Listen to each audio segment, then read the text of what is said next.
Outlaw Country by Ghotty. Chapter 10, When the Devil Calls, Part 1. It took 28 hours to arrive in New California. 20 on the road, progressing at a natural, calm pace. 8 for a good night's sleep. I rode through the forests, over the mountains, and into the desert in which New California resided. The climate change was far too quick and unnatural, so I didn't really care. I just tossed my jacket into my saddlebags, leaving all my guns and pouches in plain view. Now it was plain to see what kind of a man I am. My captive Jimmy gave me directions and received an elbow to his face when he gave me anything but. Although that didn't stop his crying, Jeff was uncharacteristically quiet, which I appreciated. I wasn't in the mood for more witty banter, and I was in the mood for exactly one thing, and I was going to get it. Felt like a second, but as soon as I found myself at my destination, the town was surrounded by a wall, much like this unnamed town of the Charias. But it was far more impressive. It was 15 feet tall and made of concrete. It surrounded most of the town. The front entrance was still under construction, leaving a sizable gap, big enough for a vehicle that I saw before. There were only 3 men manning the wall. According to Jimmy, they had around 200 citizens with 120 able-bodied fighters. 40 less now. I wasn't too sure why they had only 3 guards. I suppose they weren't expecting visitors. I patted Jeff. "This is our stop." "You sure?" "I'm sure. Get out of here." Jeff whined quietly as I dismounted, throwing Jimmy from the back. He landed with a sharp gasp, as he should, as I aimed him at a particularly sharp rock.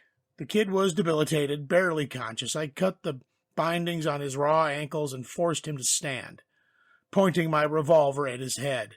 He sobbed louder. "Go," I yelled. Jeff went, looking back only once before he disappeared. He probably wouldn't come back. The sun was shining, heat wave visible in the desert heat, and I could see the vultures circling the town. Were they there for me or them? I walked towards the gate, Jimmy in front of me. I was only a few dozen feet away before the incompetent guards finally noticed me. The beaten pale Jimmy only whimpered as they pointed their guns and automatic rifles. "Who the fuck are you? Let him go!" The one in the middle yelled, voice strained with confusion and fear. "Where is Charles Woodwork?" I roared, a voice strained from a heavy usage. "We'll take you to him," he yelled, "just in handcuffs, and put down that weapon." I patted the barrel of the gun into Jimmy's head, being careful not to give it a clear shot. Do I really need to say it? Tell me, or I'll give little Jimmy here a new hole. I didn't really even need to know. I would find him eventually. I was just waiting for a chance. They gave me one. The leftmost and rightmost both turned to look at the one yelling, and they saw his head explode, soon followed by the leftmost, and the rightmost's reflexes allowed him a single shot before he followed suit. Shot hit Jimmy in the pelvis, destroying it. His screams of agony were cut short as I executed him. I reloaded the revolver and moved on, stepping through the gates. The town was something far more familiar than the metal buildings of the Charia, all worn wood and touches of human, splotches of puke by the bar door, well-worn footprints between the popular buildings, all the little things. I could see citizens, men, women, children, running towards the nearest building, and alarms started sounding, and I had to kick the hornet's nest with those gunshots. Men with guns were running to the gate, all unorganized, half of them had not even dressed for the occasion. I had caught them with their pants down. Why did they not think there would be any consequences for sending a goddamn war party after an innocent village? Time slowed to a crawl as I made eye contact with the incoming men. I didn't bother counting, as they were coming in from all over the town. As they converged on my position, it wouldn't really matter. I thought of why I was so angry. I remembered watching the old friend get buried alive by the clan. I remembered patting another friend's shoulder as an empty gesture as he stood in the ashes of his ancestral home, crying over the charred, scalped corpses of his mother. Anger filled me and invigorated me. It made me who I was. I could feel it now. This wasn't just me. This was something more. The system. I could feel its touch in my body, in my head, in my boots, in my trigger finger. It was like a muscle I'd never bothered to stretch, one I never knew I had until this very moment. Well then, I suppose it's time for some exercise. I opened fire, every shot like a hammer snapping through the air with an unnatural force. I blew my targets into pieces, destroying bodies and sending piles of gore and bone shards flying in every which way. 6 dead in 2 seconds, as I shot faster than I ever had. I reloaded it. Well, I drew my shot with my left revolver, slower, since my right hand was still too busy to fan. It was quick enough, though. 3 more died before the rest had a chance to open fire. I dived behind a corner, reloaded both guns, and sprinted around the building, boots hitting the ground with a force I never knew I was capable of. Turned the corner. Getting a dead angle on the approaching attackers, I opened fire again, gunning down more than 12 that were dead now. The main street littered with distorted bodies, walls painted with blood of all colors, from the dark brown of the gut shot to the bright red of the heart. I could hear screaming as the citizenship watched from windows, and the dying wails of the life with their broken bodies, and their last thoughts would be of confusion and pain. Stepped back out in the street, still shooting along with the instinct I had my entire life. I screamed loud enough to wake the dead.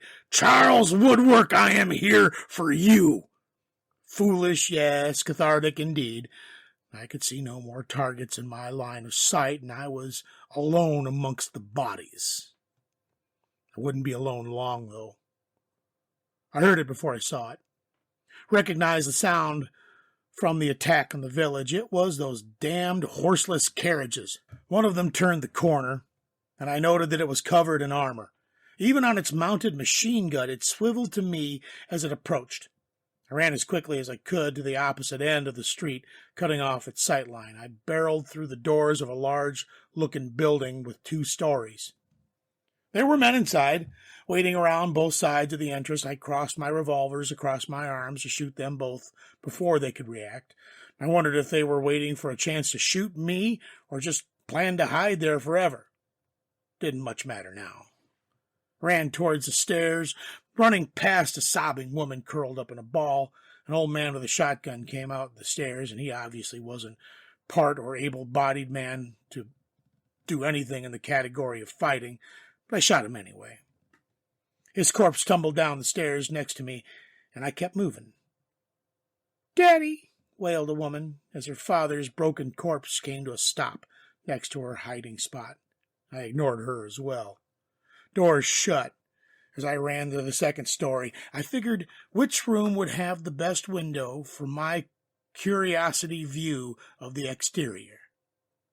And I kicked it down. Inside was another woman, cowering, covering a child in her arms, as if hiding him from sight was an effective countermeasure for a deranged gunman. I ignored them and took cover by the window, peering out.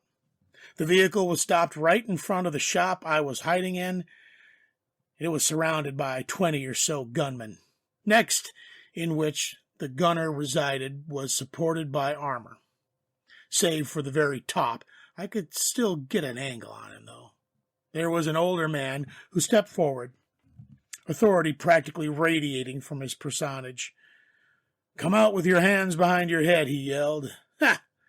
If I had $1 for how many times I've heard that one, I could pay off my old bounty.